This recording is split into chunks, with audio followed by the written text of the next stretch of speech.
자, 지난 시간에 여러분 좀 지루하셨을 텐데요. 말에 관한 이야기를 좀 했습니다. 말이 어찌 보면 우리의 지체 가운데서 가장 중요한 곳인데, 사실 가장 무관심하고 가장 함부로 사용하고 있는 그러한 지체 혹은 그러한 기관이 우리의 입 혹은 혀라고 하는 것을 우리가 지난 시간에 살펴보았고요. 그리고 이 입이 이렇게 삶과 죽음을 결정할 정도로 중요한 곳이고, 그리고 우리의 행복과 불행을 결정하는 중요한 곳이고, 또한 우리의 인격을 만들어내는 중요한 곳인데, 우리는 그동안 너무도 하나님을 떠난 우리의 말, 우리가 하나님의 말씀을 떠나서 우리의 입이 열리니까 우리 마음에 있는 패역이 나오고, 혹은 세상의 말을 듣고 우리의 입을 열으니까 우리의 입을 열렸다 하면 모두 시궁창과 같은, 정말 쓰레기와 같은 이야기들만 뱉어내는 시대가 되었습니다. 그래서 우리는 윗물을 맑게 해야겠죠. 들어오는 물을 맑게 하기 위해서 끊임없이 하나님의 말씀에 나의 모든 하루가 시작되어지고, 그곳에서부터 나의 기도가, 그리고 나의 생각이 시작되어지는 그러한 노력들을 우리는 계속 해야 됩니다. 자, 이렇게 말의 중요성, 말의 역할에 대해서 저희가 지난 시간에 어제 좀 살펴보았는데요. 우리는 이제 그렇다면 이렇게 중요하고 또 삶과 죽음을 결정할 정도로 이렇게 소중한 이 말을 우리는 어떻게 할까라고 하는 거죠. 말을 잘하는 사람이 있다라는 거죠. 자, 말을 잘한다라고 하는 개념부터 저희가 좀 정리할 필요가 있습니다. 말을 잘한다라고 하는 것은 말을 유창하게 한다라는 의미가 아닙니다. 성경에서는 적어도. 성경에서 말을 잘한다라고 하는 것은 해야 될 말을 적합한 상황 속에서 효율적으로 할 때, 말의 컨텐츠와 그리고 그 컨텐츠를 전달하는 딜리버리, 이게 효율성이죠. 그리고 이것이 전달되었을 때 누군가의 행동을 이끌어내는 그러한 적합성, 이 세 가지가 있어야 말을 잘하는 사람이 되는 거죠. 그러니까 우리는 우리의 영혼을 살리는 말에는 항상 이것이 함께 있는 겁니다.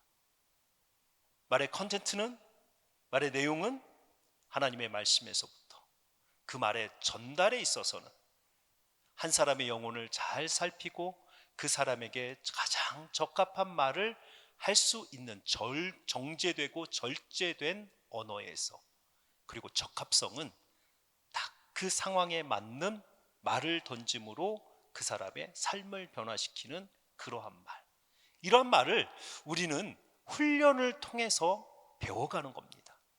그래서 이 혀는 사실은 하나님이 하셨던 바이오메르, 어제 여러분들 말씀드렸죠?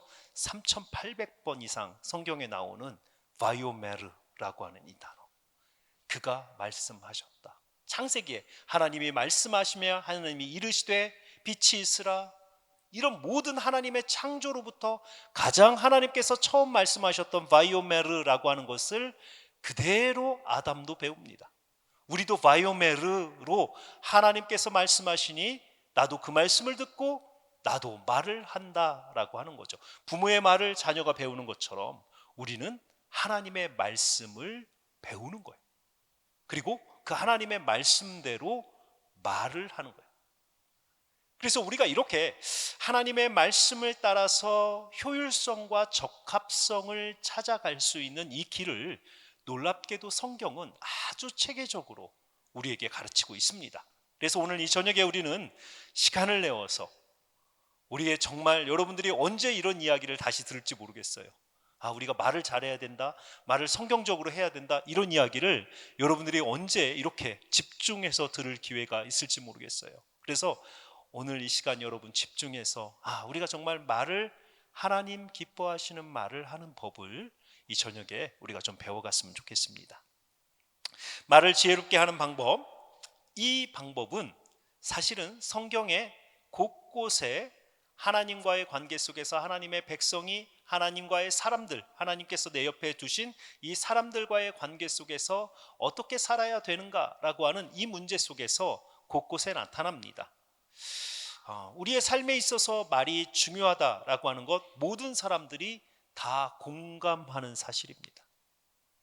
이런 말의 중요성 때문에 동서고금의 많은 지혜 문서들에는 말에 관한 속담 혹은 격언이 많이 들어 있습니다.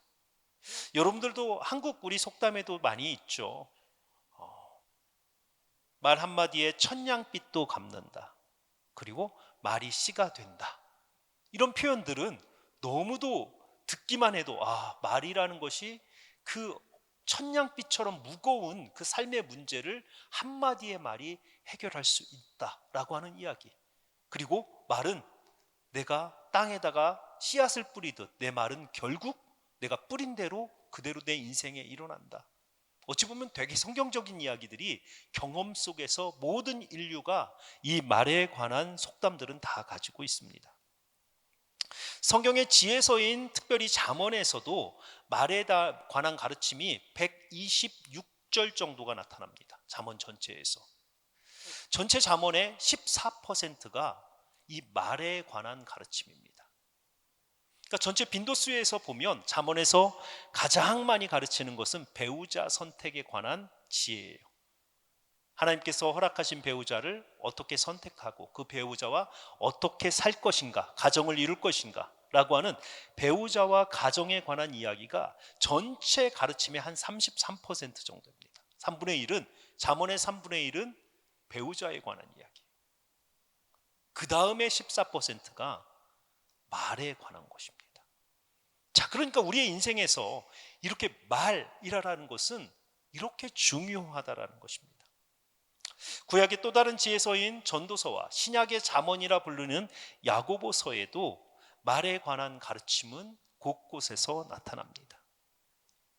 오늘 우리는 성경의 다양한 곳에서 나오는 이 말에 대한 가르침을 좀 정리해서 살펴보고 이 가르침을 통해서 이 시대 우리는 말을 어떻게 해야 하는가라고 하는 이 점에 대해서 우리 함께 좀 고민해 보면 좋겠습니다. 물론 시대가 변해서 요즘은 말이 아닌 문자로 많이 소통을 합니다. 그래서 문자 소통의 시대에 말을 하는 것이 뭐 대수에 있겠는가라고 하는 이런 생각을 가질 수 있습니다. 그래서 마지막에 문자는 어떻게, 우리의 이 손가락의 지혜는 우리는 어떻게 가져야 될 것인가 라고 하는 것도 우리 마지막에 좀 한번 살펴보고자 합니다. 자, 말의 지혜를 얻어가는 가장 첫 번째, 말을 잘하는 법, 말을 효율적으로 적합성 있게 잘 하는 법의 첫 번째는 혀를 제어하는 것입니다. 말을 지혜롭게 하는 가장 첫 번째 방법이 말의 통로가 되는 혀를 제어하는 것이다 라고 성경은 우리에게 말씀합니다. 사실 여러분, 혀를 제어한다 라고 하는 것 쉬운 일 아닙니다. 야고보서 3장 8절에 보면 혀는 능히 길들일 사람이 없나니 쉬지 아니하는 악이요 죽이는 독이 가득한 것이니라 라고 이야기를 합니다. 통제되지 않는 혀의 위험성을 야고보는 쉬지 않는 악 혹은 독이 가득한 뱀에 비유하고 있습니다. 그렇게 야고보는 신앙의 경건이라고 하는 것, 우리가 하나님 앞에서 거룩한 하나님의 백성으로 살아간다라고 하는 하나님 백성의 삶에 대해서 이야기할 때 이 혀를 제어하는 것에서 경건은 시작된다라고 이야기를 합니다. 야고보서 1장 26절을 보니까 누구든지 스스로 경건하다 생각하며 자기 혀를 재갈 물리지 아니하고 자기 마음을 속이면 이 사람의 경건은 헛것이다 라고 이야기를 합니다. 혀를 제어하다 혹은 혀를 재갈 물리다 라고 하는 것 참 쉽지 않은 거죠. 왜냐하면 여러분도 경험하시잖아요. 재채기 참 참기 힘들죠. 그리고 목이 갑자기 이렇게 간질간질하는 것도 참기 힘듭니다. 그런데 그거보다 더 참기 힘든 게 뭐냐면 하고 싶은 말을 참는 거예요. 이건 정말 참기 힘듭니다. 제가 이제 어느 그 어르신하고 이렇게 이야기를 하는데 그분이 자꾸 제가 이렇게 무슨 이야기를 하면 목사님 잠깐만요 하고 자기 이야기를 계속 하시는 거예요. 그래서 잠깐만 기다리시고 제가 말씀 다 드리고 나서 그때 하시고 싶은 이야기를 좀 해주세요 그랬더니 그분이 그러시는 거예요. 지금 생각나는 거 얘기하지 않으면 다 까먹습니다. 그러니까 저는 생각나는 대로 토막으로 얘기하실 테니까 목사님은 목사님 얘기하세요. 그러니까 자기는 생각날 때마다 이야기를 하겠다는 거예요. 그러니까 목사님 제 말에 끊기지 말고 목사님 하고 싶은 이야기 하세요. 소통이 안 되는 거죠. 그분은 생각난 이야기 이야기하다 하고 저는 제 얘기 막 하고 나중에는 서로 막 이야기를 하는데 전혀 다른 이야기를 하고 있는 거예요. 말은 이렇게 참기 힘들어요. 그 욥과 그 친구들 사이에서 막 논쟁이 일어날 때 마지막에 엘리후라고 하는 사람이 등장을 하거든요. 근데 그가 뭐라고 이야기하냐면 내 안에서 막 하고 싶은 말이 막 이 안에서 타고 막 올라왔는데 나는 이곳에서 제일 어리고 당신들은 연장자여서 막 그 말을 참는데 거의 죽을 뻔했다라고 이야기를 해요. 하고 싶은 말을 참는데 나는 정말 거의 죽을 뻔했다라고 이야기합니다. 그러니까 혀는 이렇게 내 마음의 생각이 한번 일어나면 이걸 말을 하지 않으면 마치 화산이 폭발하기 직전처럼 내 안에서 부글부글 끓기 시작한다는 거죠. 자, 그래서 혀를 통제하기 힘들지만 통제하지 못한 혀는 악이고 그리고 독이다라고 이야기해요. 쉬지 않는 그리고 치명적인 독을 내 안에서 뱀이 맞아 그 독을 가지고 누군가를 지금 도끼가 바짝 올라서 누군가가 나오면 확 물으려고 그렇게 준비하고 있는 모습을 우리의 혀로 이야기를 하고 있는 겁니다. 통제되지 않은 혀의 모습이 곧 도끼 가득한 뱀처럼 그렇게 무언가를 물으려고 준비하고 있다라고 이야기합니다. 자, 그래서 그러면 혀는 절대 통제할 수 없습니까? 아니죠. 경건은 훈련입니다. 혀에도 경건이 필요한데요. 우리의 혀를 경건하게 통제하는 성경에서 가장 많이 이야기하는 첫 번째 방법은 말을 적게 하는 거예요. 일단 말을 적게 하는 거예요. 어쩌면 정말 단순해 보이는 이 원리는 말을 지혜롭게 하는 데 있어서 가장 중요한 원리입니다. 말을 많이 하는 것은 그만큼 생각하지 않은 말이 나온다라고 하는 증거입니다. 말이라고 하는 건 여러분 어제 인식론에서 보고 들은 것이 마음에 쌓여서 내가 그 재료를 가지고 나의 가치관, 나의 생각을 만들어내고 그것 가운데서 일부를 끄집어내서 말을 하고 그리고 내가 한 말대로 나는 살아가는 것이 성경에서 이야기하는 인식론이고 그리고 우리가 살아가는 삶입니다. 그런데 누군가가 말을 많이 한다는 것은 뭐냐면 어떠한 것이 보고 들은 것이 마음에 내려가기 전에 그걸 바로 끄집어내는 거예요. 생각이 만들어지고 내가 그곳에서 옳고 그름의 판단이 생겨서 이건 잘못된 것이다, 이것은 옳은 것이다 라고 하는 판단이 생기기 전에 보고 들은 것을 그대로 끄집어내는 거예요. 말이 많은 사람들의 특징은. 자, 그러니까 결국 말이 많다라고 하는 것은 그만큼 절제되지 않은 생각이 쏟아져 나온다는 것입니다. 그래서 잠언 10장 19절에 보면 이렇게 이야기합니다. 말이 많으면 허물을 면하기 어려우나 그 입술을 제어하는 자는 지혜가 있느니라. 지혜는 입술을 제어하는 것에서부터 시작된다라는 것입니다. 말을 적게 하는 것이 곧 지혜의 시작이다라는 거예요. 그러니까 말을 적게 한다라고 하는 것이 내가 내 안에서 가지고 있는 그 생각 중에서도 10개 생각이 있으면 그 중에 하나 정도를 중심적으로 생각을 하는 거죠. 자, 말을 적게 하는 것이 훨씬 유리한 이유가 있어요. 말을 많이 하는 것보다 말을 적게 하는 것이 결과적으로는 훨씬 유리합니다. 왜냐하면 잠언 17장 28절을 보면 이렇게 이야기합니다. 미련한 자라도 잠잠하면 지혜로운 자로 여겨지고 그의 입술을 닫으면 슬기로운 자로 여겨지느니라 라고 이야기합니다. 자, 내가 무언가를 잘 몰라요. 그 상황에 있어서 잘 모르더라도 누군가 대화를 하면서 고개만 끄덕끄덕하고 있으면 사람들이 뭐라고 생각합니까? 아, 저 사람이 이 모든 걸 다 이해하고 있고 무언가 저 사람은 아주 깊은 생각을 하고 있구나라고 생각을 한다는 거죠. 그런데 그가 한순간 입을 열어서 이야기하는 순간 비었구나. 말 한마디만 들어보면 그 사람의 생각의 수준이 어느 정도인지 금방 드러납니다. 그래서 여러분, 그 교수를 하면요, 시험을 보고 시험 채점을 하고 그리고 이제 88점 혹은 뭐 78점대의 학생들이 쫙 걸리면 출석부를 쭉 펴놓고 교수들이 고민을 합니다. 왜냐하면 88점에서 90점으로 올려줘서 A-를 줄 학생들, 그리고 78점에서 80점으로 올려서 B-를 줄 학생들을 추리는 거예요. 그런데 교수들이 대체적으로 어떻게 하냐면 수업 시간에 어떤 질문을 했는지를 봐요. 누군가가 딱 질문을 하잖아요. 그러면 그 질문 안에 그 사람의 수준이 그대로 들어 있습니다. 그러니까 누군가가 말을 한다라는 것은 자기가 어느 정도의 수준인지를 그대로 드러내는 거예요. 자, 지금 여기서도 보니까, 그러니까 정말 내가 미련한 자라도 입을 닫고 있으면 사람들이 지혜로운 자로 여긴다. 그런데 말을 많이 하면 할수록 자기의 비어있음이 더 드러난다는 거죠. 자, 그러니까 결과적으로는 말을 적게 하는 것이 말을 많이 하는 것보다 훨씬 더 유리하다라고 하는 것입니다.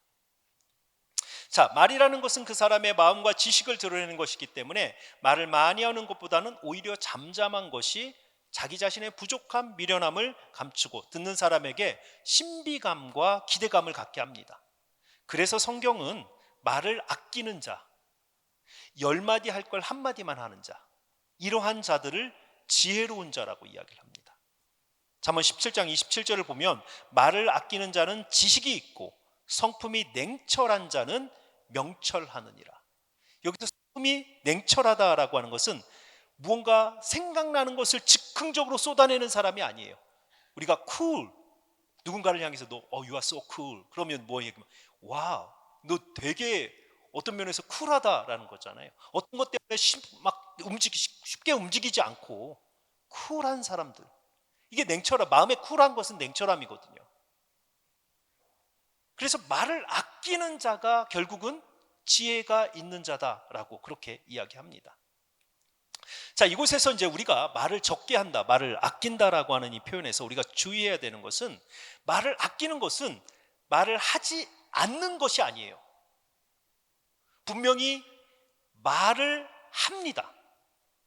그러나 그 말의 횟수를 줄이는 거예요.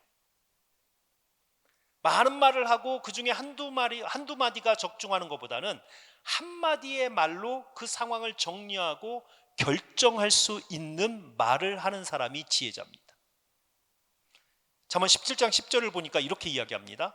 한마디 말로 총명한 자에게 충고하는 것이 매 100대로 미련한 자를 때리는 것보다 더욱 깊이 박히느니라. 한마디의 말로 들을 귀가 있는 자에게 말을 하는 것이 매 100대를 때려가면서 가르치는 것보다 훨씬 효과적이다라고 하는 것입니다. 여러분들이 하는 이야기가 누군가에게 소음이 될지 아니면 가뭄때의 담비와 같이 구원의 그 소리가 들릴 것인지, 구원의 소리로 들릴 것인지, 그것을 결정하는 것이 말의 횟수입니다. 이렇게 어찌 보면 과묵하면서도 가장 효과적으로 말씀을 하셨던 분이 예수님이세요. 여러분, 예수님이 간음하다가 현장에서 잡혀온 여인, 그 여인을 바리새인들이 예수님을 시험하려고 그 앞에 데려옵니다. 많은 고소를 하는 거죠. 이 여자는 어떤 여자이고 어떤 상황이고, 이렇게 하면서 예수님을 덫해 놓는 겁니다. 자, 율법에 의하면 그러한 여인은 돌로 쳐서 죽이는 것이 맞습니다. 그러나 로마법에 의하면 로마의 총독이 아니고 어느 누구도 사람을 죽이라라고 명령을 하면 살인교사죄가 됩니다. 자, 예수님에게는 이제 진퇴양난의 상황이 됐어요. 여기서 그 여인을 죽이라라고 이야기하면 율법에는 순응하나 로마법을 어긴 자가 되어서 살인교사로 처형을 당할 것입니다. 그러나 그 여인을 죽이지 말라라고 하면 그 유대인들 사이에서 율법을 어긴 자라고 하는 그러한 비난을 받게 될 것입니다. 어떤 결정을 해도 희생이 따라올 수밖에 없는 그런 상황입니다. 많은 사람들이 웅성거렸고요. 이곳저곳에서 이렇게 해야 됩니다. 이렇게 해야 됩니다. 많은 조언들이, 많은 말들이 오고 갔습니다. 예수님은 그 순간 침묵하십니다.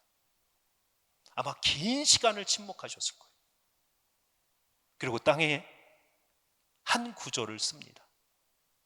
그것이 무엇인지 성경은 이야기하지 않아요. 그러나 분명한 것은 땅에 쓴 그 글을 보고 사람들이 다 떠났다라는 거죠. 긴 글은 아니었을 거예요, 분명히. 그러나 그 짧은 글을 써놨을 때 사람들이 그것을 보고 다 떠났다라는 것입니다. 도대체 무슨 말씀을 거기에 쓰셨기 때문에 떠났을까요? 하나님의 말씀을 쓴 거예요. 분명한 건, 제가 해석하기로는 분명한 건 유대 율법 가운데에서 한 사람을 죽이기 위해서는 증인을 반드시 데려와야 되고 현장에 있었던 범인을 같이 데려와야 됩니다. 그런데 이들은 데려올 때부터 예수를 잡으려는 목적으로 이 여인만 데려온 거예요. 그러니까 이미 율법을 어긴 재판이에요. 그래서 이 중에 너희 스스로 이것이 옳다라고 생각하는 사람이 먼저 쳐라. 그래서 그때 쓴 너희가 죄 없는 자라는 거 하마르티아가 아니거든요. 절차를 이야기하는 그런 죄, 혹은 절차상 하자를 이야기하는 것입니다. 자, 그 이야기를 딱 그 글을 보고 나서 이 재판은 불법이다. 재판 자체가 불법인 거예요. 그러니까 다 흩어지는 것입니다. 자, 이런 말, 여러분들에게 엄청나게 지금 많은 논쟁이 될 만한 정치, 사회 이슈들이 있잖아요. 그런데 그 시류에 여러분들의 입을 열어가지고 이 말 저 말, 이 소리 저 소리 다 섞는 것은 노이즈예요. 잡음입니다. 그런데 그 모든 것을 간파할 수 있는 한마디의 말, 이 말이 결국은 지혜에서 나오는 말입니다. 그래서 여러분, 우리의 소리가, 우리의 말이 잔소리가 될 수도 있고, 혹은 아주 소음이 될 수도 있고, 아니면 정말 구원의 소리가 될 수도 있다라고 하는 것입니다. 무엇에 따라서요? 내가 말을 어떻게 하느냐에 따라서. 그래서 여러분, 잔소리라고 하는 표현을 많이 들으시죠?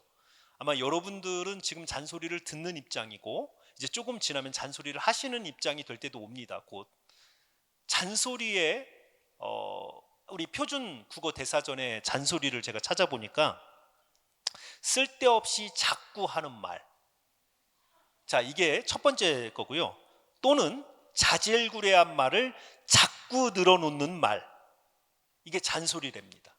자, 여기서 공통적으로 나오는 이야기, 잔소리에 공통적으로 나오는 이야기가 뭐냐면 자꾸예요. 자꾸.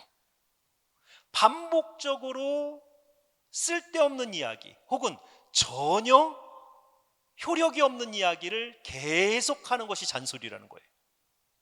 그러니까 우리가 많은 말을 하는 것은 대부분 다 잔소리가 될 가능성이 많습니다.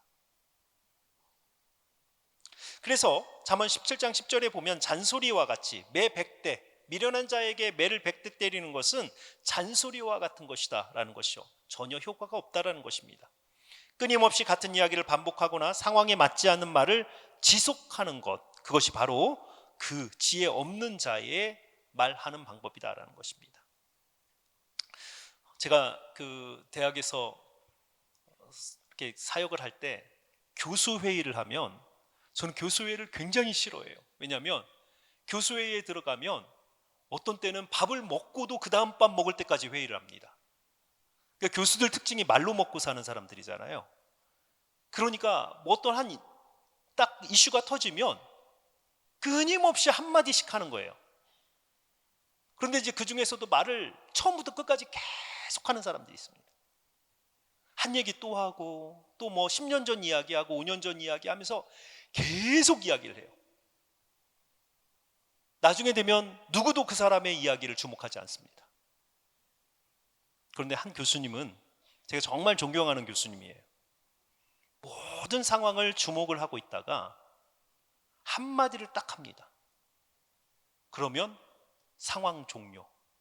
그분 말 한마디로 모든 회의에 그 논쟁이 됐던 모든 것이 상황 종료입니다. 여러분들 강의 한번 들으셨죠? 원종천 교수님. 그분은 말을 많이 하지 않아요. 그런데 끝까지 기다렸다가 한마디를 그분이 딱 하고 정리하면 그 긴 교수회의가 딱 정리되어서 끝납니다. 그래서 제가 지금 여러분들에게 이렇게 지금 말에 대해서 2번 강의를 한 것은 원종천 교수님 은퇴할 때 제가 헌정 논문으로 써드린 거예요. 어제하고 오늘 여러분들에게 이 강의를 한 것은 원종천 교수님이 은퇴하실 때 제가 교수님 그 은퇴 기념 논문집의 헌정으로 제가 쓴 논문입니다. 우리가 말을 할 때 그렇게 해야 되는 거예요. 말을 계속 해가지고 그 중에 한두 마디 맞는 사람들, 이런 사람들의 말에는 사람들이 주목하지 않아요. 그러니까 마치 이런 거죠. 사냥꾼이 있는데 어떤 사냥꾼이 새를 보지 않고 계속 하늘에다가 화살을 수백 개를 쏘는 거예요. 그러다 어쩌다 한두 개가 맞아요. 지나가던 새가 진짜 눈먼 새를 그냥 어쩌다 한두 마디 맞추는 거예요. 우리는 그런 사람을 뛰어난 사냥꾼이라고 이야기를 하잖아요. 사냥꾼은 새를 보고 속도, 방향을 정확하게 내 감으로 잡아서 화살 하나를 쏴서 새 하나를 떨어뜨리는 것이 사냥꾼이죠. 우리의 말이 그래야 된다는 것입니다. 그래서 말에 있어서 가장 중요한 것은 효율성. 많은 말은 그 사람의 신뢰와 정확성을 떨어뜨리고 말을 적게 하되 한마디에 필요한 말을 하는 사람이 결국은 시대를 이끄는 리더가 되는 거고, 그리고 한 공동체를 세우는 리더가 되는 것입니다. 그래서 여러분, 말을 하실 때는 일단 가장 중요한 게 말의 횟수를 줄이십시오. 하고 싶은 말이 있어도 한 번 참으세요. 내가 말을 할 차례가 돼도 한 번 참으시고, 그리고 10개의 말을 하고 싶으면 1개만 하십시오. 이거 훈련입니다. 이 훈련을 하셔야 돼요. 그래서 잠언 14장 23절을 보면 이 말에 대한 말의 횟수에 대해서 이렇게 정리를 합니다. 모든 수고에는 이익이 있어도 입술의 말은 궁핍을 이룰 뿐이니라. 사람이 손을 놀리고 발을 놀리고 뭔가를 열심히 하면 소득이 다 있어요. 그런데 혀를 열심히 놀리면 가난해진답니다. 자, 그러니까 우리가 혀라고 하는 것은 바쁘게 놀리고 많이 놀리면 놀릴수록 우리는 더 가난해지는 거예요. 사람도 잃고 나의 신뢰도 잃고 내 말의 정확성도 잃게 되면서 점점 나의 말은 가난한 말, 빈약한 말이 되는 것입니다. 그래서 여러분, 말을 지혜롭게 하는 첫 번째 방법은 말을 적게 하되 모든 상황을 살펴서 한마디의 말로 모든 문제를 해결할 수 있는 그러한 지혜자가 되어야 됩니다. 그러기 위해서는 말을 잘 들으셔야 돼요. 이 사람의 의견, 저 사람의 생각, 말을 잘 듣고, 그리고 그 모든 것들을 정리해서 내가 한마디의 말로 모든 상황을 다 정리할 수 있는 사람, 이러한 사람이 되어야 한다는 것입니다. 그래서 중요한 것은 여러분, 말을 적게 하는 것, 훈련이에요. 하고 싶은 말 한번 참고, 정말 꾹 하고 한번 참으셔야 돼요. 10마디 하고 싶으면 한마디만 하고, 대신 귀를 열어서 여러분들의 다른 사람들의 이야기를 들으려고 노력을 하십시오. 이것이 우리가 말을 지혜롭게 하는 첫 번째 방법입니다. 저도 오늘 강의를 많이 좀 줄여야겠죠? 말을 너무 많이 하면 안 되겠습니다. 두 번째, 급하게 말하지 않고 생각한 후에 말을 한다라는 것입니다. 지혜로운 말 사용의 두 번째 원리는 말을 하되 말을 급하게 하지 않고 충분히 생각한 후에 말을 하는 것입니다. 말은 마음의 생각을 표현하는 통로 혹은 마음의 거울이라고 이야기를 했습니다. 그리고 여러분들의 인격을 드러내는 여러분들의 인격의 거울이라고 말씀드렸습니다. 이러한 점에서 깊이 생각하지 않고 하는 말은 항상 실수를 동반하게 되어 있습니다. 잠언은 이러한 생각 없는 말 혹은 준비 없이 하는 말을 함부로 하는 말이라고 그렇게 이야기합니다. 결국 준비 없이 급하게 하는 말은 칼로 내 말을 듣는 사람의 영혼과 몸을 찌르는 것과 같다라고 이야기합니다. 잠언 12장 18절을 보면 이렇게 이야기합니다. 칼로 찌름같이 함부로 말하는 자가 있거니와 지혜로운 자의 혀는 양약과 같으니라. 자, 제가 누구를 죽이는 자가 될 거냐, 살리는 자가 될 거냐라고 하는 것을 결정하는 굉장히 중요한 것이 말을 내가 함부로 할 것이냐, 아니면 말을 준비되지 않은 상태에서 급하게 할 것이냐, 아니면 말을 충분히 생각하고 할 것이냐, 이것에 따라서 내 말이 칼이 되기도 하고 약이 되기도, 한 사람을 살리는 양약이 되기도 한다라고 그렇게 이야기를 합니다. 함부로 말하다라고 하는 이 단어는 사실은 준비 없이 급하게 말하는 것을 함부로 말한다라고 이야기를 합니다. 즉흥적인 말이죠. 그런데 이러한 말들은 듣는 사람을 칼로 찌르는 것과 같이 결과적으로는 파괴적인 결과를 가져온다라고 하는 것입니다. 자, 그래서 이러한 이유 때문에 깊이 생각하며 말을 하는 사람은 성경에서 의인이라고 불러요. 그런데 급한 말을 물과 같이 쏟아내는 사람을 악인이라고 그렇게 부릅니다. 특별한 손과 발로 행동을 하지 않아도 의인을 이야기할 때는 깊이 생각하며 말하는 사람은 이미 그의 말에 생명이 담겨 있기 때문에 의인이에요. 그런데 아무런 죄를 저지르지도 않았어요. 누굴 때리지도 않고 죄를 저지르지도 않았는데 급하게 말을 마치 컵에서 물을 쏟아내는 것처럼 그렇게 말을 하는 사람은 아무 죄를 짓지 않아도 악인이에요. 왜냐하면 그의 말에 독이 들어있기 때문에 그렇습니다. 잠언 15장 28절을 보면 이렇게 정확하게 이야기합니다. 의인의 마음은 대답할 말을 깊이 생각하여도 악인의 입은 악을 쏟느니라. 의인은 한 번의 절차를 거친다는 거죠. 말을 하기 전에 어떤 절차입니까? 내가 해야 될 말을 깊이 생각하는 그 시간을 갖는데, 악인은요, 마음의 생각의 시간이 없고 그대로 물을 쏟아내는 것처럼 쏟아내는 자는 악인이다. 왜냐하면 그의 말에 이미 독이 담겨 있기 때문에 누군가를 죽이는 말이 될 수 있기 때문에 악인이다라고 이야기를 합니다. 자, 이에 더하여서 말을 급하게 할 뿐만 아니고 다른 사람의 사연을 충분히 듣지 않고 대답하는 것도 역시 성경은 미련한 것이다라고 이야기를 합니다. 잠언 18장 13절을 보니까 사연을 듣기 전에 대답하는 자는 미련하여 욕을 당하느니라. 사연을 충분히 듣지 않고 급한 마음으로 대답하는 자, 이러한 자는 미련하고 나중에는 욕을 당한다, 치욕을 당한다라고 그렇게 이야기를 합니다. 자, 이렇게 말을 급하게 하는 것은 사람과의 관계뿐만 아니고 하나님과의 관계에서도 치명적인 결과를 가져옵니다. 전도서 5장 2절을 보니까 이렇게 이야기합니다. 너는 하나님 앞에서 함부로 입을 열지 말고, 동일한 단어입니다. 준비되지 않고 급하게 입을 열지 말며 급한 마음으로 말을 내지 말라. 하나님은 하늘에 계시고 너는 땅에 있음이니라. 그런즉 마땅히 말을 적게 할 것이니라. 하나님 앞에서 말을 많이 하는 것, 그리고 말을 급하게 하는 것은 곧 인생의 멸망을 가져온다는 것입니다. 전도서 5장 6절 바로 밑에 줄에 보면 이렇게 되어 있습니다. 그 이유에 대해서 설명하는 거예요. 내 입으로 내 육체가 범죄하게 하지 말라. 사자 앞에서 내가 서원한 것이 실수라고 말하지 말라. 어찌 하나님께서 내 목소리로 말미암아 진노하사 내 손으로 한 것을 멸하시게 하랴. 하나님 앞에 급한 마음으로 준비되지 않은 말을 함으로 그것이 하나님 귀에 들렸을 때 하나님은 그것을 약속으로 들으신 거예요. 그리고 나중에 하나님께서 그 약속을 찾으려고 누군가를 보내셨을 때 그거 하나님 그때 실수였어요, 이렇게 말할 수 없다라는 거예요.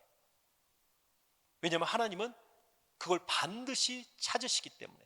이게 하나님의 성품과 연결되는 거예요. 하나님께서 말씀하시면 하나님은 그 말씀을 끝까지 지키십니다. 그의 아들을 내어 주어서 죽기까지 할 때까지 내가 너를 사랑하리라. 그러면 끝까지 사랑하시는 거예요. 하나님은 그렇게 약속에 신실하신 하나님이세요. 그렇기 때문에 하나님의 자녀에게도 하나님은 그 말에 이 신실함이 담기기를 하나님 원하시는 거예요. 그렇기 때문에 하나님 앞에서도 여러분들 절제가 필요합니다. 그래서 중언부언하고 바리새인처럼 소리를 높여서 사람들 귀에 들리는 기도를 하는 사람들의 특징이 뭐냐면 하나님 앞에서 하나님이 기뻐하시는 삶에 대한 고민이 없습니다. 사람들 앞에서 자기 자신의 자랑을 위한 기도를 하는 거죠. 자기 만족, 자기 과시, 그리고 자기 스스로의 경건. 하나님이 원하시는 경건이 아니고 하나님 제가 40일을 매일 금식하겠습니다. 하나님 원하시지 않으세요. 그런데 자기는 사람들이 들으라고 하는 거죠. 저분 40일 금식한대. 하나님 금식할 때도 어떻게 하라고 그랬어요? 예쁘게 옷 입고 다른 사람이 볼 때는 절대 금식 안 하는 것처럼 단장하고 앉아서 금식하라고 그랬어요.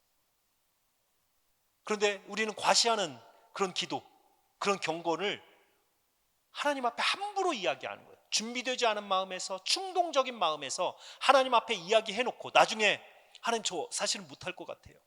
이게 안 된다는 거예요. 하나님이 그렇게 하는 사람들을 그의 손으로 그가 이룬 것을 하나님이 멸하신다라는 것입니다. 반드시 찾겠다라는 거죠. 그래서 성경은 말을 급하게 함부로 하는 사람이 가장 소망 없는 사람이라고 이야기합니다. 누구보다도 소망이 없냐면 하나님이 가장 싫어하는 미련한 자보다 말을 급하게 하는 자가 더 소망이 없다라고 이야기합니다. 29장 20절을 보면 이렇게 말씀합니다. 네가 말이 조급한 사람을 보느냐? 그보다 미련한 자에게 오히려 희망이 있느니라. 말이 조급한 자에게는 왜 이렇게 소망이 없을까요? 왜냐하면 많은 말을 해놓고 그 말을 지키려고 자기의 인생을, 시간을 낭비해 가면서 사는 거예요. 하나님 기뻐하시지 않는데도 누군가에게 끊임없이 내가 이거 해줄게, 내가 이거 할 수 있어, 나는 이런 사람이야, 많은 말을 하다가 그가 할 수 없는 그런 약속들까지도 던져놓고 하나님 앞에서나 사람 앞에서 그의 인생을 자기가 한 말을 뒤치다꺼리 하면서 인생을 낭비하는 거예요. 그런 사람에게는 미련한 자보다도 소망이 없다라고 이야기합니다. 자, 그래서 우리가 보면 성경에서 미련한 자의 말 사용하는 걸 보면 함부로 이야기하고 생각하지 않고 이야기하고 급한 마음으로 이야기하는 사람들을 미련한 자라고, 지혜가 없는 입술이라고 이야기를 합니다. 자, 반대로 우리의 입술에 지혜가 있는 사람들은 급하게 말하지 않고 즉흥적으로 말하지 않고 함부로 말하지 않고 우리가 말을 할 때 신중하며 한 번 더 생각하는 거죠. 그리고 깊이 생각하고 합당한 태도로 말을 하는 것입니다. 10번 같은 이야기를 반복하는 것보다는 한 번 그 이야기를 진중하게 전달하는 것이 훨씬 효율성이 크다라고 하는 것입니다. 여러분들이 하는 말이 사람을 죽이는 말이 될지, 혹은 독이 되어서 누군가를 괴롭게 하는 말이 될지, 아니면 사람을 살리는 말이 될지는 내가 전하는 말의 내용, 그리고 그 말을 하기 전까지의 나의 준비, 그리고 그 말을 하고 있는 태도, 혹은 말의 순서. 말이 앞선다라고 하는 사람들도 있죠. 자기의 행동보다 항상 자기가 할 수 있는 것보다 말을 먼저 던져놓는 사람들. 순서도 잘못된 거죠. 내가 할 수 있을 때 말을 하는 거예요.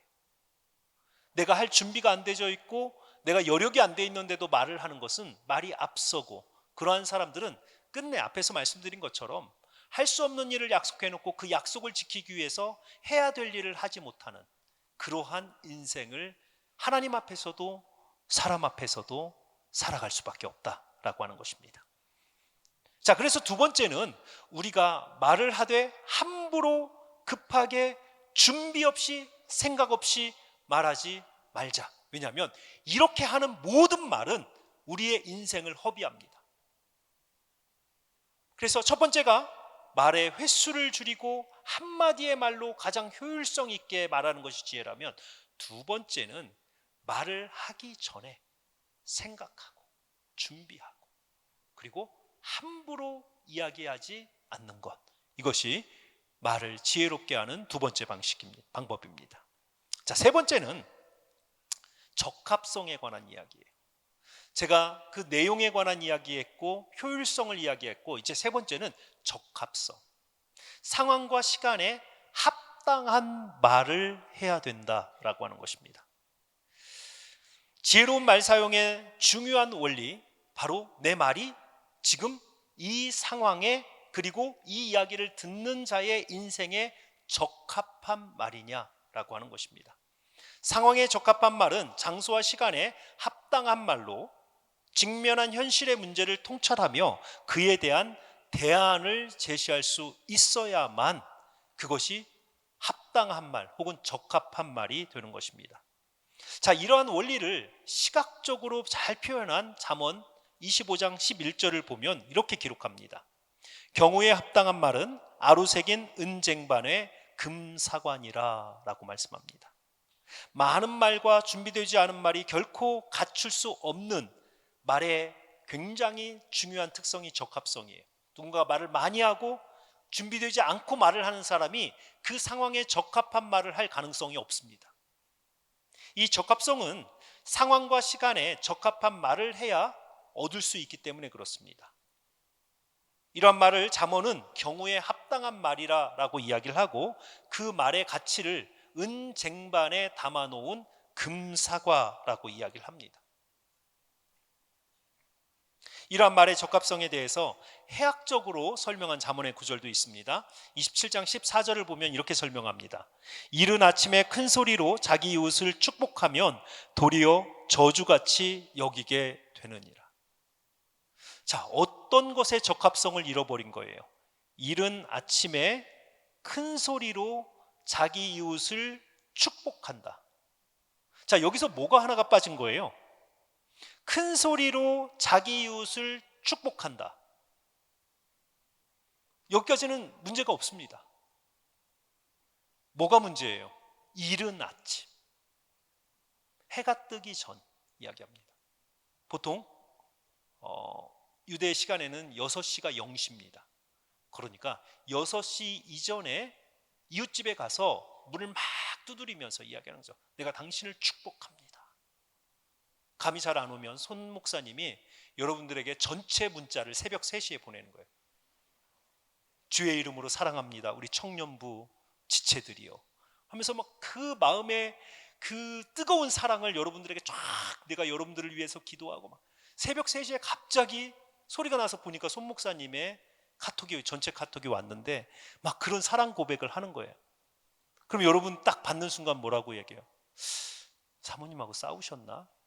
왜 이 새벽에 안 주무시고 왜 이러지? 그걸 받고 감동을 받을 사람은 그렇게 없어요. 새벽 3시에. 그러니까 우리가 이제 시간의 적합성을 지금 이야기하는 거예요. 컨텐츠 괜찮아요. 방법 괜찮아요. 그런데 시간이 맞지 않으면 축복이 아니고 뭐가 된다고 그래요? 저주니라라고 이야기를 하는 거예요. 자, 이렇게 경우에 합당한 말을 하기 위해서 우리가 필요한 우리 안에 말을 하는 하나의 능력이 있는 겁니다. 그것은 그 말을 듣는 상대와 그 말을 하고 있는 상황을 잘 이해하고 그 상황과 듣는 사람에게 합당한 말을 해야만 그 말이 적합한 말이 되는 것입니다. 그래서 결국 말의 가치는 말 자체에 있는 것이 아니고 상황과 그 말을 듣는 청자의 상태에 달려 있다라고 볼 수 있습니다.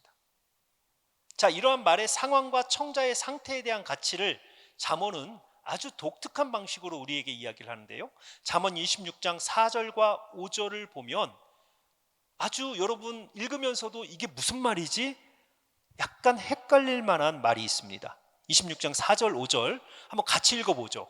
같이 한번 띄워주시겠어요? 4절 5절을 같이 한번 띄워주실 수 있나요? 네, 4절부터 읽죠. 그러면 4절 같이 읽겠습니다. 미련한 자의 어리석은 것을 따라 대답하지 말라. 두렵건대 너도 그와 같을까 하노라. 5절 한번 띄워주십시오. 미련한 자에게는 그의 어리석음을 따라 대답하라. 두렵건대 그가 스스로 지혜롭게 여길까 하노라. 자, 한글 성경에서는 4절과 5절의 첫 부분이 조금 다르게 번역됐습니다. 4절에서는 미련한 자의 어리석은 것을 따라 대답하지 말라. 5절은 미련한 자에게는 그의 어리석음을 따라 대답하라. 자에게는 이게 조금 바뀌었는데 사실은 히브리어 단어 보면 정확하게 다 똑같아요. 하나만 부정적으로 대답하지 말라, 대답하라. 부정어 하나만 26장 4절 앞에 뭐뭐 하지 말라라고 하는 이 단어 하나만 붙어 있습니다. 자, 미련한 자에게 어떤 경우에는 그의 어리석은 것을 따라 대답하고 또 어떤 경우에는 그의 어리석은 것에 따라 대답하지 말라라고 이야기를 하는 거예요. 4절을 보면 그 미련한 자가 말을 하는 사람에게 영향력을 끼칠 수 있는 위치에 있을 때는, 그러니까 여러분들의 선생님, 부모님, 직장의 상과 상사 이런 사람들을 이야기하는 거예요. 그런 사람들이 여러분들에게 미련한 말을 하고 미련한 방식으로 말을 했을 때 그 어리석은 것을 따라 여러분들도 여러분들의 입을 열어서 그들의 방식으로 말하지 말라라고 하는 것입니다. 왜냐하면 그 미련한 자와 말의 결을 같이 해서 결국은 그의 영향력 아래 놓이게 되면 여러분들도 모르게 그 말을 배운다라는 거예요. 그 어리석음을 따라간다라는 거죠. 그래서 밑에 보니까 두렵건대 너도 그와 같을까 하노라. 이런 것들이 여러분 직장에서도 그렇고 가정에서도 그렇고 아마 우리 청년부에서도 선배 후배 이런 관계들 속에서 보면 앞에서 막 선배가 말 함부로 하고 막 이렇게 하는 선배들이 있는데 그렇게 또 교육을 받으면 자기 후배에게도 또 그렇게 이야기를 합니다. 동일한 방식으로 화를 내가면서 나쁜 말을 써가면서 직장에서도 그렇고요. 그런 상사 밑에서 있다 보면 나도 모르게 내 후임들에게 그렇게 이야기를 하는 거예요. 그 어리석음을 따라 말하지 말라라고 이야기하는 거예요. 내가 그 사람의 영향력 밑에 있을 때는 그의 어리석음은 그의 말에서 어리석음은 배우지 말라 혹은 따라하지 말라라고 이야기합니다. 자, 근데 반대로 이제 입장이 바뀌었어요. 내가 상사고 내 밑에 있는 부하가 말을 어리석게 하는 거예요. 함부로 이야기를 하고 말에 진실이 없고, 자, 그런 경우를 이야기합니다. 5절을 보면 미련한 자에게는 그의 어리석음을 따라 대답하라. 두렵건대 그가 스스로 지혜롭게 여길까 하노라. 자, 여러분들의 그 동생이 됐던 부하가 됐던 누군가가 여러분들의 어떤 권위 밑에 있는 사람이 말을 막 함부로 해요. 그러면 여러분들은 그렇게 하지 마. 김대리 그렇게 하지 마. 이게 아니고 강하게 이야기를 하라는 거예요. 때로는 화를 내면서 이야기를 하라는 거예요. 왜냐하면 그 사람이 자기가 지혜롭게 나는 정말 사회생활 잘해. 나는 정말 직장생활 잘해. 나는 정말 말을 잘해. 이렇게 착각을 할 수 있는, 말을 잘 못하고 거짓말을 하면서도 자기는 지혜롭다라고 그런 착각에 있는 사람에게는 내가 높은 권위에 있을 때는 그를 꾸짖기도 하고 화를 내기도 하고 질책하기도 하고 그렇게 말을 해야 된다라는 거예요. 자, 그러니까 말이라고 하는 것을 지금 이야기를 하면서 상황에 따라서 우리는 어떤 내가 위치에 있고 그리고 내가 그 사람의 영향력 밑에 있는지 아니면 영향을 줄 수 있는 사람인지에 따라서 내가 말을 하는 태도, 말의 내용이 바뀔 수 있다는 거예요. 그러니까 말은 어떤 것도 절대적 가치가 없습니다. 말은 말하는 자와 듣는 자와 상황이 말의 가치를 만들어내요. 자, 정리하면 이런 거죠. 말은 그 자체로 가치를 갖는 것이 아니고 그 말을 듣는 청자, 주어지는 상황, 그리고 화자, 그것에 따라서 적합할 때 이 말이 아름다운 말이고 값진 말이 되는 거죠. 이러한 적합성을 위해서는 우리는 먼저 상황을 살피고 할 말을 생각해 놓고 그 말을 듣는 사람의 마음까지도 미리 헤아리면서 말을 하는 훈련을 가져야 합니다. 내가 이 말을 하게 되면 듣는 사람은 이 상황 속에서 이걸 어떠한 말로 들을까? 그리고 그가 이 말을 이렇게 들어서 지금 이 상황은 어떻게 전개가 될까? 이 시간이 여러분 많이 걸릴 것 같지만요, 훈련을 하다 보면 정말 우리 마음의 속도는요 거의 빛의 속도입니다. 마음에서 생각하는 그 속도가요 어떤 컴퓨터보다 빠릅니다. 마음에 생각하는 속도가. 다만 우리가 생각을 안 하기 때문에 그 속도가 늦어진 것뿐이에요. 그러니까 지금 여러분 말을 하기 전에 생각을 해보십시오. 아, 나는 지금 어떤 위치인가? 그리고 내 말을 듣는 사람은 누구인가? 그리고 이 상황은 어떤 상황인가? 그리고 내가 이 말을 했을 때 저 사람은 어떤 반응을 보일 것이냐? 이것을 생각하면서 말을 하기 시작하면 말의 실수가 훨씬 줄어듭니다. 그리고 나의 말이 한마디 한마디가 가장 적합한 말, 은쟁반의 금사과와 같이, 가뭄의 단비와 같이, 정말 그렇게 그 사람의 말 한마디를 누군가가 간절히 기다리는 그러한 지혜자의 목소리가 될 수 있다는 것입니다. 바울이 참 말에 대해서 아주 맛깔나게 기록한 구절이 있습니다. 골로새서 4장 6절인데요 한번 띄워주십시오. 우리 한번 같이 한번 읽어볼까요? 한번 읽죠. 시작. 너희 말을 항상 은혜 가운데에서 소금으로 맛을 냄과 같이 하라. 그리하면 각 사람에게 마땅히 대답할 것을 알리라. 우리가 말을 하면서 누군가에게 말을 하는 것을 음식에 소금을 치듯, 평범한 음식인데 별로 맛이 없는데 소금이 조금 들어가면 고소해집니다. 설렁탕 같은 경우가 그렇죠.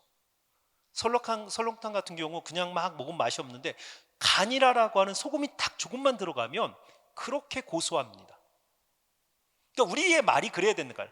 은혜 중에서 내가 한마디 말을 던지면 아주 의미 없던 소리가 혹은 잡음이 노이즈가 누군가에게는 생명의 소리로 들리게 해요. 그렇게 말을 하라는 거예요.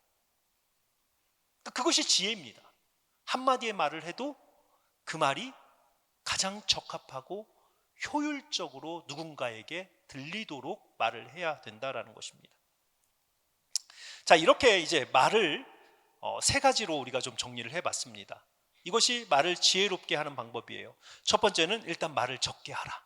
두 번째는 말을 하되 급하게 준비되지 않고 함부로 이야기하지 말라라고 하는 거예요. 이미 우리가 말을 하기 전에는 내가 대답할 것을 항상 생각하고 그리고 그 생각한 말을 다시 한번 절제하여서 경우에 합당한 말을 해야 된다라고 하는 것입니다. 자, 이렇게 우리가 효율성, 적합성 그리고 말의 숫자라고 하는 이것을 정리해 놓고 이제 결과적으로 그렇게 말을 하는 사람은 그의 인생과 공동체에 어떤 영향을 주는가라고 하는 것을 한번 살펴보고자 합니다. 자, 개인의 삶에 그 사람의 말은 어떤 영향을 주는가?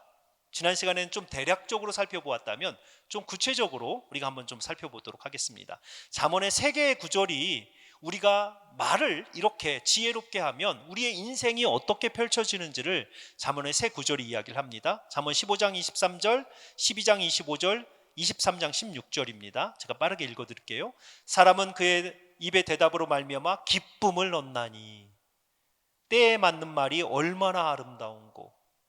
인생의 기쁨은 때에 맞는 말을 하는 자에게 찾아온다. 잠언 12장 25절 근심이 사람의 마음에 있으면 그것으로 번뇌하게 되나 선한 말은 그것을 마음을, 여기서 그것은 마음입니다. 마음을 즐겁게 하느니라. 우리 입에 선한 말은 우리의 인생을, 우리의 마음을 즐겁게 하느니라. 23장 16절 만일 내 입술이 정직을 말하면 너의 속이 유쾌하리라. 자, 인생의 기쁨, 즐거움 그리고 유쾌함, 이 모든 것이 어디에서 온다는 거예요? 말, 지혜로운 말에서 우리의 삶의 기쁨과 행복은 온다라고 이야기를 합니다. 그래서 이렇게 말을 하는 자의 인생에 기쁨을 줄 뿐만 아니고 또 듣는 자들에게도 동일한 기쁨을 주는 그러한 나의 말, 그런 말을 할 수 있는 자가 지혜로운 자입니다. 반대로 그렇게 말을 하지 못하는 사람이 있다는 거죠. 자, 잠언 16장 24절을 보면 선한 말은 꿀송이같이 달아서 마음에 달고 뼈에 양약이 되느니라. 그러나 27장에 보면 불량한 자는 악을 꾀하나니 그 입술에는 맹렬한 불 같은 것이 있느니라. 18장 17절을 보면 미련한 자의 입은 그의 멸망이 되고 그의 입술은 그의 영혼의 그물이 되느니라. 불, 멸망, 그물, 덫 이야기하는 거죠. 이것이 바로 지혜롭지 못한 자의 말이 결국 그의 인생의 불. 우리 야고보서에서도 배웠죠. 불, 지옥의 불같이 생의 수레바퀴를 태우는 것. 이것이 말이라는 것입니다. 자, 개인의 삶에도 이렇게 기쁨, 즐거움, 유쾌함과 그 다음에 죽음과 멸망과 인생의 덫이라고 하는 것을 이렇게 주는 이 말이 대조가 되지만 공동체에도 내가 한 말이 그 말을 듣는 공동체에도 큰 영향을 미친다라고 하는 것입니다. 잠언에 보니까 11장 11절을 보면 이렇게 공동체를 향한 영향력을 이야기합니다. 성읍은 거룩한 자의 축복으로 인하여 진흥하고 흥왕하고 악한 자의 입으로 말미암아 무너지느니라. 공동체를 세우고 공동체를 무너뜨리는 것은 그곳에 속한 한 사람의 말이 마치 큰 댐에 구멍이 생기는 것처럼 한 사람의 악한 말은, 미련한 말은 그 공동체를 무너뜨린다라고 하는 것입니다. 잠언 25장 18절을 보면 이렇게 이야기합니다. 자기 이웃을 쳐서 거짓 증거하는 사람은 방망이요 칼이요 뾰족한 화살이라. 전쟁 무기입니다. 자기 옆에 있는 그 이웃을 향해서 거짓의 말을 하는 사람의 그 말이 누군가에게는 이렇게 파괴적, 마치 전쟁터에 나가서 온갖 그 무기로부터 난자당한 그러한 한 사람의 그 피해의 모습을 공동체에 거짓말하는 사람이 있을 때 그 공동체는 그런 피해를 당한다라고 이야기합니다. 결국 이러한 사람들이 공동체에 끼치는 것은 16장 28절을 보면 패역한 자는 다툼을 일으키고 말쟁이는 친한 벗을 이간하느니라. 어제 여러분 기억나십니까? 하나님께서 잠언 6장에 보면 하나님이 가장 싫어하시는 것, 하나님이 미워하시는 것 6가지가 있고 하나님께서 혐오하시는 것 7가지가 있느니라. 제일 마지막이 뭐였습니까? 형제 사이를 이간하는 자니라. 하나님 가장 싫어하시는 캐릭터가 하나님의 공동체를 말로 분열시키는 자, 가장 싫어하는 사람, 혐오하는 사람이다 라고 이야기를 합니다. 자, 그렇게 우리가 공동체를 파괴하지 않는 이러한 말을 하기 위해서 우리는 몇 가지 주의해야 될 게 있는데요. 잠언에서는 이렇게 이야기합니다. 까닭 없이 이웃을 쳐서 입술로 범죄하지 말라라고, 이유 없이 이웃과 싸우지 말라라고 이야기를 합니다. 많은 곳에서 이웃과 까닭 없이 싸우지 마라. 그러나 싸우지 말라는 이야기는 안 해요. 왜냐하면 싸워야 될 때가 있다라는 거죠. 옳고 그름을 밝혀야 될 때가 있는데 그때에도 잠언은 굉장히 중요한 가르침을 우리에게 전합니다. 잠언 25장 9절을 보면 너는 이웃과 다투거든 변론만 하고 남의 은밀한 일은 누설하지 말라. 이게 싸움의 법칙이에요. 공동체 안에서 어떠한 갈등이 일어날 때 여러분들이 반드시 지켜야 되는 원리가 있어요. 그 사건에 관해서만 말을 하는 거예요. 그 사람 혹은 이전의 사건, 그와 연결된 사건을 이야기하는 것이 아니고 어떠한 사건이 갈등으로 일어났을 때 그 사건에 관해서만 이야기를 하는 것입니다. 그래야만 문제 해결이 됩니다. 그렇지 않으면 감정의 싸움이 됩니다. 두 번째로 공동체를 지키는 말하는 법의 두 번째는 자신이 확실히 듣고 확인한 것 외에는 다른 사람에 대한 이야기를 하지 않아야 됩니다. 21장 28절을 보면 거짓 증인은 패망하려니와 확실히 들은 사람의 말은 힘이 있느니라 라고 이야기를 하는 거죠. 여러분들이 직접 보고 직접 들은 것 외에 어떠한 것도 추측으로 이야기하거나 과장해서 이야기해서는 안 된다라고 하는 것입니다. 세 번째는 이건 어찌 보면 우리가 날마다 지켜야 되는 원리입니다. 이웃이 허물이 있다 할지라도 그 허물을 덮어주는 사랑으로 우리는 말을 해야 된다는 것. 17장 9절을 보면 허물을 덮어주는 자는 사랑을 구하는 자요 그것을 거듭 말하는 자는 친한 벗을 이간하는 자니라. 허물을 덮어주는 말, 그것을 드러내는 말이 아니고, 누군가의 잘못을 계속 드러내는 말이 아니고 그것을 덮어주는 말이 하나님께서 공동체를 살리는 말 혹은 지혜로운 말로 삼으시겠다라고 하는 것입니다. 시간이 많이 지나서 이제 뒷부분만 우리 하겠습니다. 자, 이제 이러한 말들이 여러분들에게는 저는 말이 없는데요, 저는 말할 사람이 없는데, 전 집에서도 말 잘 안 해요, 친구 없어요, 뭐 이러면서 나에게는 이 말이 별로, 이 오늘 이 가르침이 뭐 효율성, 적합성 이야기를 하는데 나는 결국 말을 안 하는데요, 이러한 생각을 많이 하실 수도 있습니다. 그런데요, 말을 하지 않아도 여러분들은 누군가 끊임없이 소통을 합니다. 어떠한 익명의 공동체에서 혹은 인터넷을 통해서. 자, 그러한 상황 속에서 우리가 가상의 공간에서 결국은 기호화된 말, 여러분들의 모든 문자는 기호화된 말입니다. 여러분들의 마음의 생각을 입이 아닌 손가락으로 지금 표현을 하고 있는 것뿐입니다. 그렇기 때문에 그 기호화된 그 말, 문자를 사용하고 또 어떤 곳에 댓글을 달고 어느 곳에 글을 올릴 때도 우리는 동일한 지혜가 필요하다는 거예요. 자, 그래서 첫 번째가 우리가 어떤 문자나 댓글이나 어떠한 인터넷에 올리는 익명의 공간에 올리는 글이라도 깊이 생각하지 않고 즉흥적이고 감정적으로 글을 쓰거나 혹은 문자를 보내거나 대응해서는 안 된다라는 것입니다. 말과 생각과 그 글은 마치 우물에서 물을 길어내는 것과 같아요. 예전에 우물에서 물을 뜰 때는 겉에 있는 물은 사실은 오염된 물이에요. 그러니까 그 물을 길어내는 두레박을 물을 담아서 툭 떨어뜨립니다.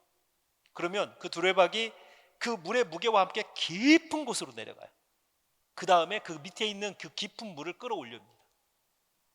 우리의 말도 우리의 문자도 여러분들이 쓰고 있는 어떤 통신의 방법도 마음이라고 하는 곳에 있는 그 깊은 생각들을 길어내는 그러한 그 말들을 마음에서 길어낼 수 있어야 돼요. 그래서 생각하고 다시 한번 생각해보고 이 표현이 맞는가? 깊이 생각하고 여러분들이 글을 쓰셔야 돼요.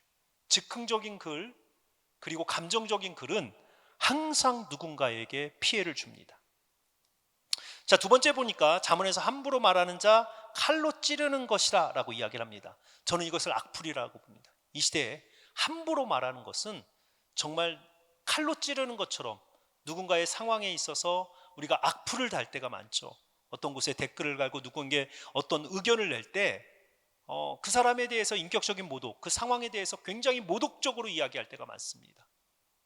그러나 이런 것들은 정말 함부로 이야기하는 것이고 준비되지 않은 말 혹은 해서는 안 되는 말들을 쏟아내면서 누군가의 영혼과 마음에 씻을 수 없는 상처를 줍니다.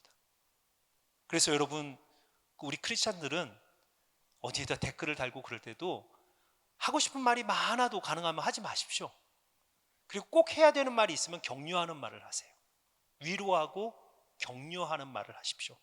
악플은 여러분들의 감정의 쓰레기를 누군가에게 쏟아내는 것 그 이상 아닙니다. 어떤 영향력도 주지 않습니다. 세 번째로, 진실한 말에는 생명이 있고 거짓의 말은 악과 파멸을 초래한다라고 잠언은 이야기합니다. 이 시대에 우리를 가장 혼란스럽게 이야기하는 것은 가짜 뉴스죠. 거짓이라고 하는 것. 어떠한 이야기를 듣고 그것을 과대 포장해서 이야기하는 것, 그리고 전혀 사실이 아닌데도 그것을 마치 사실처럼 이야기하는 것, 이건 이 시대의 영혼을 좀먹는 일이에요. 우리 하나님의 백성들은 절대 이 가짜 뉴스를 생성하거나 이것에 반응해서는 안 됩니다. 마지막으로 네 번째는 고대나 지금이나 여전히 말은 개인과 공동체의 삶에 지대한 영향을 준다라고 하는 것을 생각하고 내 말이 이 공동체를 살리는 거냐 죽이는 거냐 라고 하는 것을 항상 생각을 하셔야 돼요. 왜 그러냐면 하나님은 공동체를 분열시키는 형제 사이를 이간하는 자를 가장 싫어하십니다. 옳은 말을 하는 것보다 더 중요한 것은 누군가가 이 말을 듣고 상처를 받는다면 아무리 옳은 말도 하지 않는 것이 옳은 일이에요.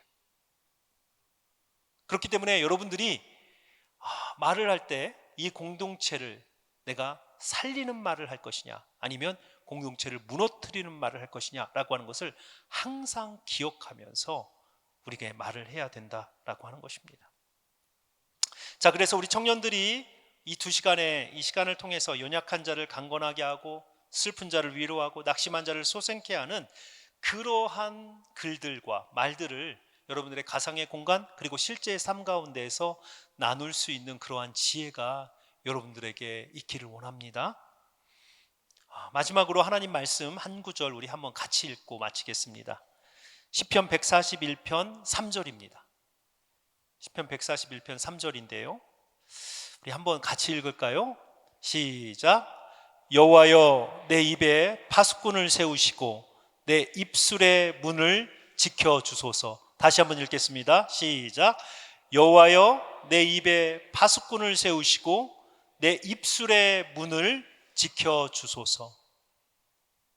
여러분들이 정말 이렇게 입의 경건, 입술의 경건을 갖는 그런 하나님의 백성들 되셨으면 좋겠습니다.